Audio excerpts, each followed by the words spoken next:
성경이 말하는 부자들의 정체를 한번 공개하도록 하겠습니다. 누가 부자일까? 부자들의 정체를 오늘은 예배 시간에 확실히 좀 공개하도록 하겠습니다.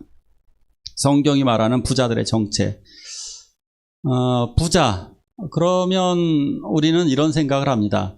부자. 그러면 그래도 이재용 정도는 돼야 부자 아닌가?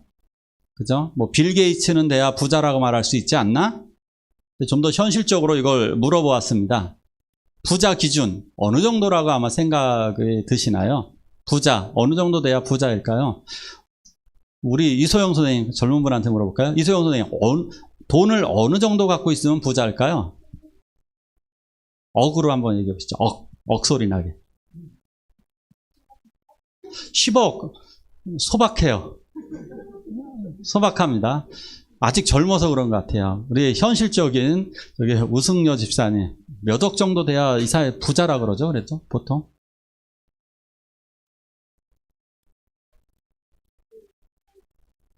그냥 저기 집사님 기준. 예? 돈으로요. 어느 정도 돼야 될까요? 100억. 예, 통이 크셨습니다. 공부하는 학생이니까 10억만 있으면 좋겠다고 부자인 것 같다고 그랬는데 집사님은 통이 크셔갖고 그래도 100억은 돼야 되지 않느냐.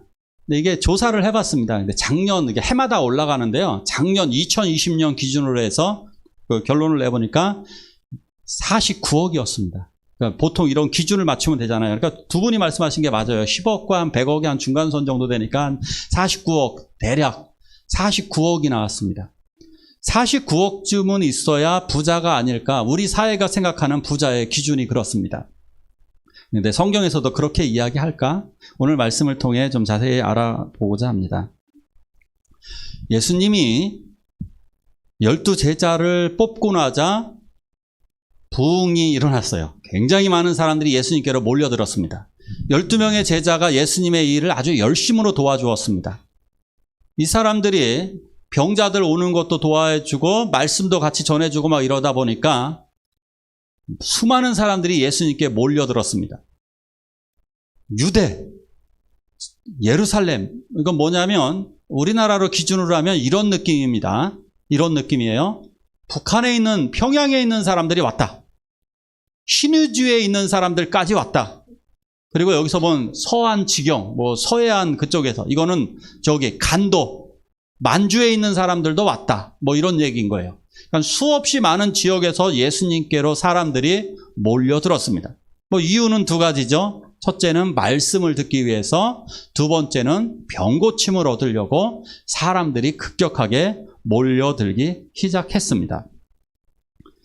예수님께서 특별히 오늘 말씀을 전하신 이 누가복음의 이 말씀은 이렇게 말씀하고 있습니다. 평지에 서시니. 같이 한번 읽어볼까요? 시작. 10 너무 많이 넘어간 것 같은데요.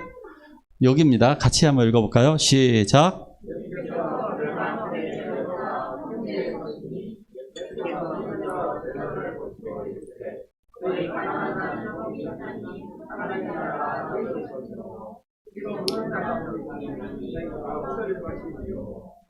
아멘. 평지에서 복음을 전하셨습니다. 그래서 이것을 평지수훈이라고 얘기합니다. 누가복음 6장에 이 말씀이 보면 마태복음 5장에 있는 내용하고 내용이 좀 비슷합니다. 그래서 마태복음에 있는 거는 산상수훈이라고 그러고 여기에 있는 것은 평지수훈이라고 그럽니다. 내용은 비슷한데 이름만 달라졌어요. 근데 사실은 동일한 장소입니다. 왜 그러냐면 산에서 예수님이 이렇게 내려오셨거든요. 그러니까 내려오다가 올라오는 군중들하고 만나신 거예요. 그래서 산에서 설교하신 내용입니다. 근데 왜 평지에 예수님이 서셨다라고 얘기하느냐? 이건 간단합니다. 예수님이 설교하실 때 위치가 어디쯤 될까요? 사람들은 위에 있을까요? 아래쪽에 있을까요? 설교하기 좋게 한번 생각을 해보세요. 사람들은 위에 있을까요? 아래에 있을까요? 올려다보면 힘들잖아요. 한번 생각해 보세요. 이렇게 해야 돼요. 그러니까 반대예요. 사람들이 산꼭대기에 있고 예수님은 아래쪽에 있는 거예요. 그러니까 예수님은 평지에 서 있는 거예요. 그러니까 예수님이 평지에 서시니. 그게 더 이해하기가 딱 좋아요. 왜 그러냐면 사람들은 이렇게 내려다보는 게 더 편하거든요. 또 잘 보이니까. 예수님이 평지에 서고 예수님이 올려다보면서 설교를 하시고 있는 지금 상황인 거예요. 그러니까 이렇게 한번 기억을 하시면 좋을 것 같아요. 자, 무슨 말씀을 하셨을까? 잘 볼까요? 눈을 들어서 이렇게 말씀하십니다. 너희 가난한 자들은 복이 있나니. 마태복음 5장에는 심령이 가난한 자는 복이 있나니. 이렇게 말씀하십니다. 자, 그런데 여기에서 아주 중요한 내용이 있어요. 너희 가난한 자는 복이 있다. 이렇게 말씀하셨습니다. 아니, 가난한 게 복이 있나요? 아니, 어떻게 가난한 게 복이 됩니까? 저는 이 말씀을 정말 많이 읽어보고 되새겨봐도 가난한 게 진짜 왜 복일까? 이런 생각을 많이 했었습니다. 가난은 결코 복이 될 수 없는데 어떻게 가난한 게 복이 될까요? 가난. 예수님 여기서 호이 푸토코이라는 말은 내일 먹을 것이 없는 거의 구걸할 수밖에 없는 진짜 가난한 사람들이 일컫는 단어입니다. 그러니까 이런 말이에요. 그러니까 진짜 가난한 자들이요. 이런 거예요. 아까 이런 느낌인 거예요. 너희 진짜 가난한 자들이요. 그런데 복이 있다라고 이야기합니다. 왜 복이 있을까요? 가난한 자들은 하나님의 관심이 있기 때문입니다. 하나님의 관심은 언제나 가난한 자들에게 있었습니다. 예수님의 제자들도 가난하고 아주 평범하다 못한 그런 사람들인데 예수님에게 그들을 제자로 삼아 주셨어요. 예수님은 가난한 자들에게 먼저 찾아오셨습니다. 왜 그러느냐? 예수님이 가장 먼저 가난하셨기 때문에 그렇습니다. 예수님이 태어나신 동네를 볼까요? 예수님이 태어나신 갈릴리 지역, 서울도 아니라 완전 지방입니다. 그 지방에서도 어디냐? 가장 남사스러운 땅, 나사렛입니다. 여러분들은 남사스러운 땅에서 예배를 드리고 있습니다. 가장 가난한 땅, 거기에서도 태어난 장소가 거기서도 마구간입니다. 베들레헴 마구간. 예수님보다 더 가난하셨던 분은 사실상 그럼 없는 거라고 볼 수가 있어요. 예수님은 가난하게 오셨고 가난한 자들을 위해 오셨습니다. 본인이 스스로 가장 낮은 인간, 가장 가난한 부부의 아들로 오셨습니다. 예수님은 부자들을 제껴놓고 가난한 자들에게 먼저 달려가셨습니다. 그러니까 가난한 자들은, 가난한 우리들이 많은 게 뭐냐면 늘 걱정이 많습니다. 우리들은 늘 걱정입니다. 어떻게 자녀들을 가르칠 것인가? 우리는 걱정입니다. 먹고 살 것도 걱정입니다. 집을 사야 되는데 대출을 갚아나갈 것도 걱정입니다. 집을 사신 분들은 대출 받을 게 걱정이고 집을 못 사신 분은 집을 사야 될 게 걱정입니다. 대학을 보내야 되는데 등록금도 걱정입니다. 어떤 대학을 보내야 될지, 그냥 좋은 대학을 보내야 되는데 그것도 걱정이고, 아들, 딸 시집 보낼 것도 걱정이고요. 그리고 우리 몸이 아픈 것도 걱정입니다. 우리 몸이 아픈 것도 걱정이고, 더 걱정되는 건 노후 생활은 더 걱정입니다. 계속해서 우리는 걱정으로 살아갑니다. 그러기에 하나님의 관심을 받을 수밖에 없는 것입니다. 하나님 없으면 살아갈 수가 없습니다. 바로 이것. 그래서 하나님의 나라가 너희 것이다 라고 이야기합니다. 우리는 하나님의 나라가 없으면 소망도 없고 살아갈 이유도 별로 없는 사람들입니다. 하나님의 나라 때문에 우리는 살고 있는 것입니다. 우리 김한섭 선생님이 아주 은혜롭게 불러줬던 찬양이 있죠. 주님 손 놓고는 단 하루도 살 수 없는 광야. 주님 손 놓고는 단 하루도 살아갈 수 없는 우리 가난한 인생들. 저는 이 말씀을 준비하며 어린 시절의 가난을 한번 생각해 보았어요. 저희 어머니 쌀 한 말 꾸러 옆집에 가셨습니다. 쌀 한 말을 꾸러 가셨습니다. 쌀 한 말. 쌀 한 말 꾸면요, 이거 가지고 가장 많이 버틸 수 있는 게 10일 정도 됩니다. 옛날에 식구가 8식구이기 때문에 8명이 먹을 수 있는 상황은 이건 최대한 버텨봤자 열흘밖에 안 됩니다. 자, 문제는 이거죠. 이 한 말을 다 먹고 나면 열흘 뒤에는 뭐 먹을 거예요? 열흘 후에는 이 한 말을 어떻게 갚을 거예요? 또? 그 다음은 또 누구 내서 빌릴 건가요? 계속되는 걱정이 우리를 짓누릅니다. 그러면 저희 부모님이 하실 수 있는 건 이거밖에 없습니다. 하나님 도와주십시오. 하나님 구원해 주십시오. 하나님밖에 없었어요. 대부분의 가난한 분들이 하나님밖에 없었어요. 가난한 분들이 교회로 몰려갈 수밖에 없었던 이유, 하나님 아니고서는 이걸 해결할 방법이 없어요. 그래서 하나님께 의지하며 하나님께 의탁하고 하늘나라 소망하며 살았어요. 지금 죽어도 나는 천국에 갈 수밖에 가야만 합니다. 왜? 이 세상엔 소망이 없기 때문에요. 그래서 천국을 소망하고 이 세상에 내일을 살아가기 위해서는 하나님밖에 없기 때문에 주여 주여 주여 하면서 살았습니다. 바로 이런 가난한 자들에게는 하나님의 나라가 필요합니다. 할렐루야. 그래서 하나님의 나라를 주시겠다는, 그러기 때문에 복이 있는 거예요. 너희 가난한 자가 복이 있나니. 왜?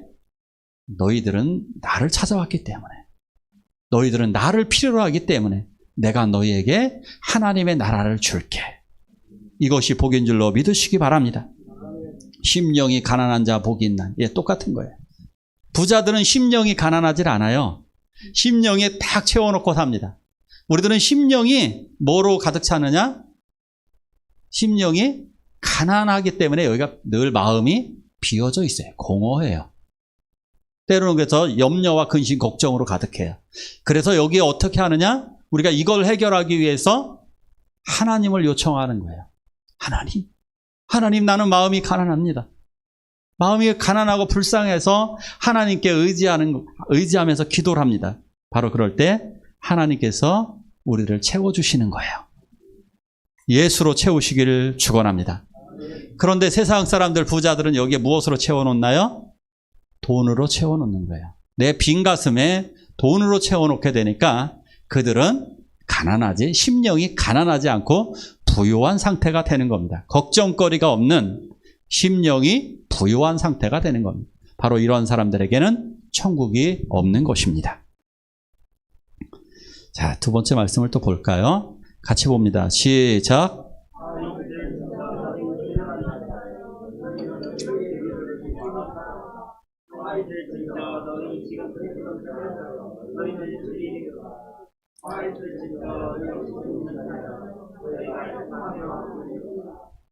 아멘. 화 있을진저 너희 부유한 자여. 이것도 이렇게 지목을 하셨어요. 화 있을진저 너희 부유한 자여. 이 말은 화 있다라고 하는 것은 이렇게 번역할 수도 있어요. 이런 식으로. 저주 아래 놓인 것들. 저주 아래 놓인 너희 부자들. 이렇게 번역할 수가 있어요. 저주 아래 놓인 너희 부유한 것들. 도대체 이 부유한 것들, 이 부자들 누굴까 도대체? 이게 대한민국을 보는 겁니다. 대한민국 OECD 지금 GDP 9위까지 올라왔습니다. 2020년 12월 기준 한국 9등까지 올라왔습니다. 여러분들은 이미 이런 나라에 살고 있습니다. 대한민국 자동차 대수입니다. 2,436만 대. 오토바이 230만 대는 제외했어요. 오토바이 빼고 오토바이까지 더하면 2,700만 대 가까이 됩니다. 자, 2,700만 대라고 그러면 2명 중에 1명이 자가용을 타고 다니는 겁니다. 4인 가족을 기준으로 하면 한 집 2대 차가 있습니다. 그래도 여러분들은 부자가 아니라고 아직도 버팅기시는 것 같습니다. 좋습니다. 제가 부자인 증거를 하나 더 제시를 하죠. 외식 비용. 미국인들이 한 달에 28만 원어치를 사 먹습니다. 한국인들이 얼마치를 사 먹느냐? 한국인들이 32만 5천 원어치를 사 먹습니다. 한 달에. 조금 더 그러면 1년으로 볼까요? 미국인들이 한 달에 사 먹는 비용이 333만 원을 사 먹습니다. 한국인들은 390만 원을 사 먹습니다. 미국 사람들보다 더 많이 사 먹고 있습니다. 이래도 가난한가요? 이래도 가난하신가요? 이런 거 보면. 이 사람들하고 한번 비교를 한번 해보시죠. 우리들은 지금 무한리필집을 잘 안 갑니다. 가시기 어쩌다가 한번 갑니다. 옛날에는 무한리필집 자주 갔습니다. 근데 왜 무한리필집을 잘 안 가시나요? 본전을 못 뽑습니다. 불과 10년 전만 해도 우리는 무한리필 가서 실컷 먹었습니다. 왜? 잘 못 먹으니까 고깃집 가가지고 그냥 최대한 많이 여기 쌓아놓는 겁니다. 그런데 지금은 그렇게 하지 않습니다. 왜냐하면 본전을 못 뽑는다고 생각하기 때문에 그렇습니다.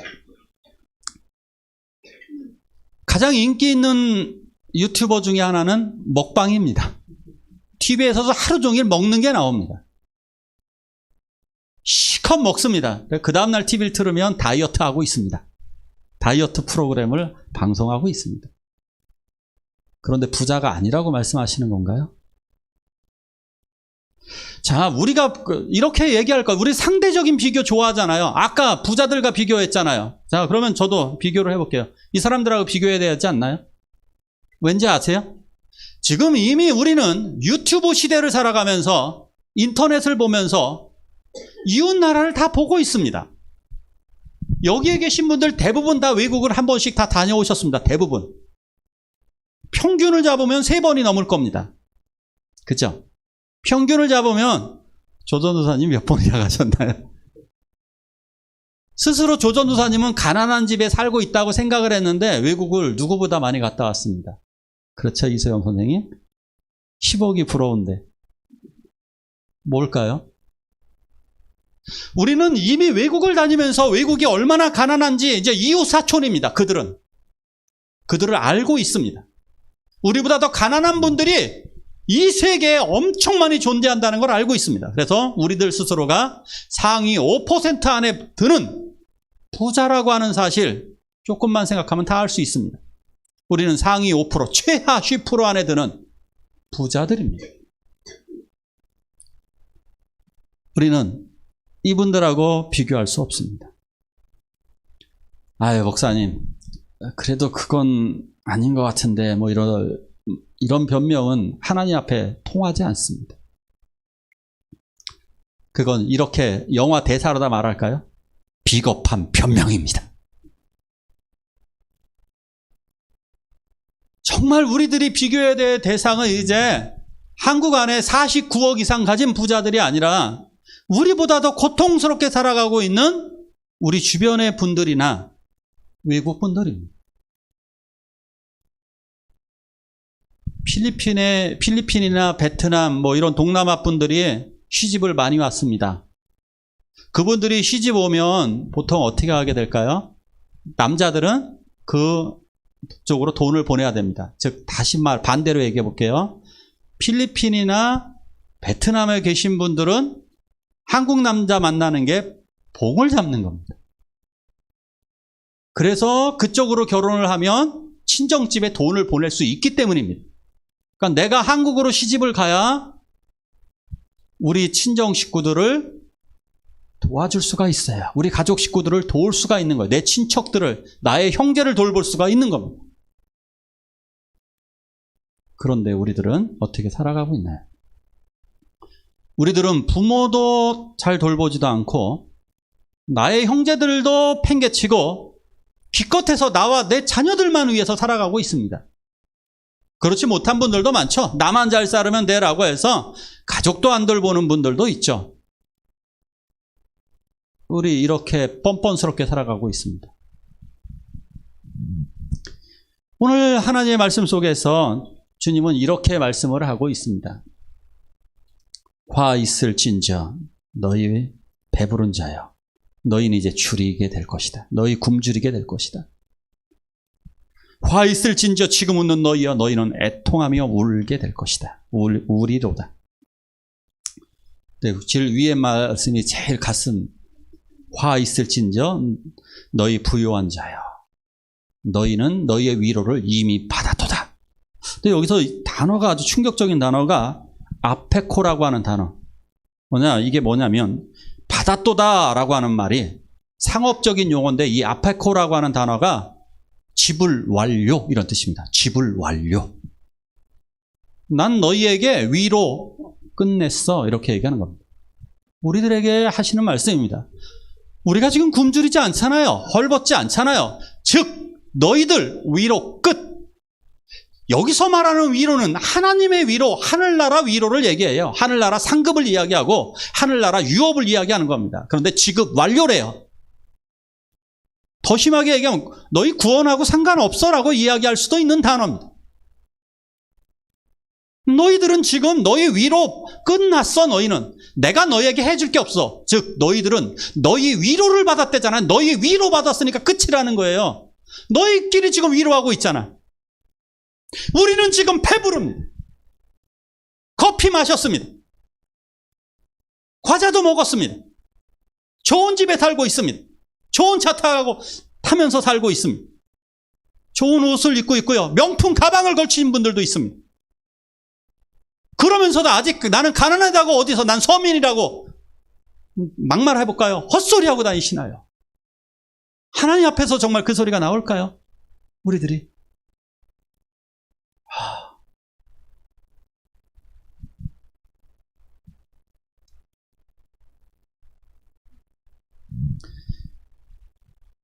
우리들은 이제 왜 선교를 강조하느냐? 이웃이 이제 비행기만 타면 어디든지 나갈 수 있는 상황이 되었어요. 이미 그러고 있어요. 대한민국이 곳곳에 가보면 각 나라 가보면 이미 다 한국 분들이 다 정착하고 계세요. 거기에서 이미 다 장사하고 있어요. 이미 회사를 차리고 있어요. 이미 선교사님들이 가 계시고요. 우리가 이들을 내버려 둔다면 이들에게 컴패션, 이들과 공감하지 않고 이들에게 따뜻한 사랑을 보내지 않는다면 우리들은 하나님의 위로를 받지 못할 것입니다. 이제 우리는 굶주리게 될 것입니다. 대한민국. 이제 우리는 울고 애통하게 될 것입니다.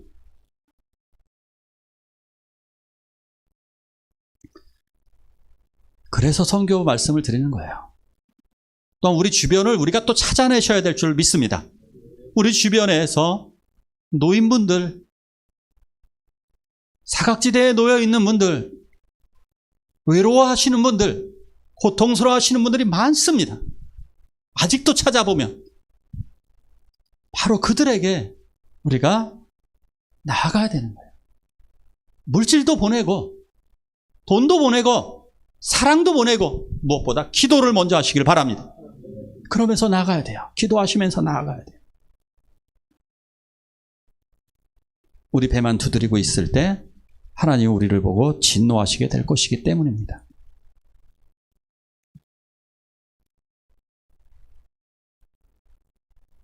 성경이 말하는 부자들의 정체, 바로 여기에 있었습니다. 우리들입니다. 우리 아주 평온하게 살고 있잖아요. 그러기에 우리가 가진 것들을 이제 나눠야 될 것입니다. 다시 한번 말씀 읽어볼까요? 시작.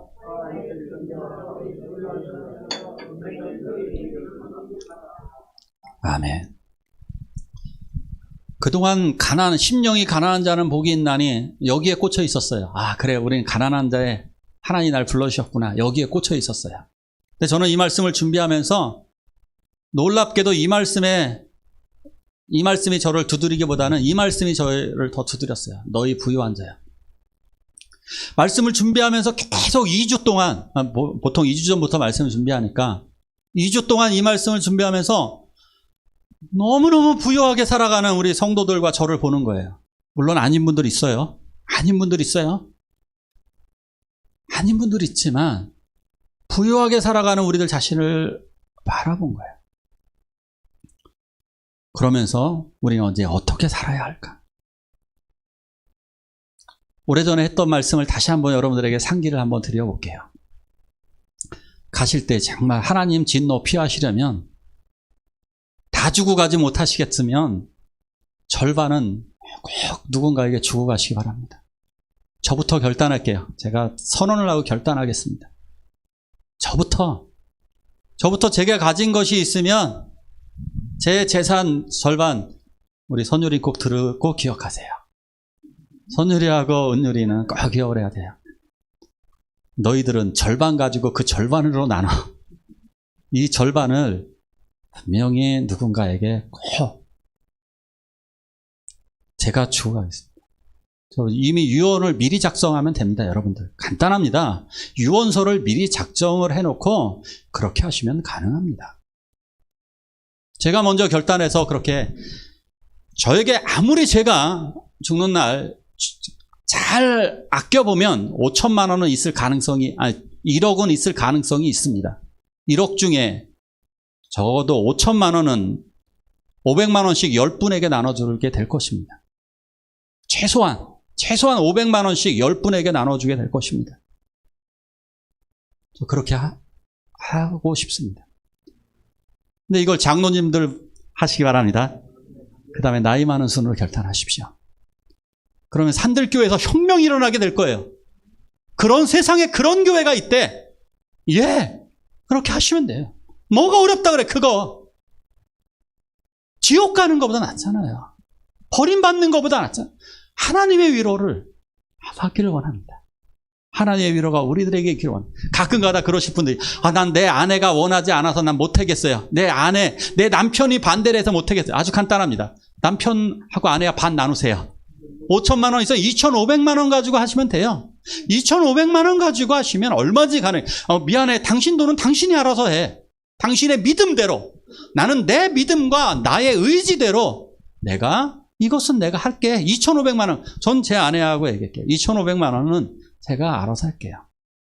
이건 내 돈이니까 이것만큼은 내가 알아서 할게요. 그럼 되잖아요. 자, 우리가 이 하나님의 말씀을 바라보면서 적어도 우리가 가진 것들을 나누고 적어도 우리의 건강할 동안에 저는 특별히 감동을 받는 많은 집사님들 계시지만 특별히 홍 집사님 보면 참 감동을 많이 받아요. 본인 건강도 좋지 못한데 이분저분 챙기시는 그런 모습들을 보면서 이건 거예요. 이 건강 다 줬다가 뭐 하냐고요. 깨끗이 불살라야지. 이 건강도 내가 움직일 수 있을 때 남을 좀 사랑하고 돌아보자고요. 내가 움직일 수 있을 때 누군가를 사랑해주고 누군가에게 아름다운 말을 해준다면 얼마나 좋겠냐고요. 내가 조금 더 예쁜 말, 칭찬하는 말, 위로하는 말, 권면하는 말, 전도하는 말을 내가 살아있는 삶 속에서 전해준다 얼마나 좋을까요? 매일 입에서 나오는 게 돈 이야기나 튀어나오고 있고 매일 걱정, 불평, 불만, 비판, 이 더러운 입술, 그거 지옥 갈 거 아니에요. 그렇게 살아가는 것이 아니라 살아있는 날 동안에 누군가 위로해주고 누군가에게 내 힘을 사용해 준다면 얼마나 아름다운 인생이 되겠습니까? 오늘 이 하나님의 말씀 기억하면서 우리 기도하시길 원합니다. 우리 함께 기도하실 때 하나님, 이제 하나님을 의지하며 저 천국을 소망하며 살게 해주십시오. 그리고 내 주변에 고통당하는 사람들을 위해서 기도하시길 원합니다. 내 주변에 고통당하는 분들이 있습니다. 정말 고통스러워서 눈물을 흘리며 잠을 잘 이루지 못하시는 분들도 있습니다. 이런 분들을 위해서 우리 함께 기도하시길 원합니다. 기도하시겠습니다.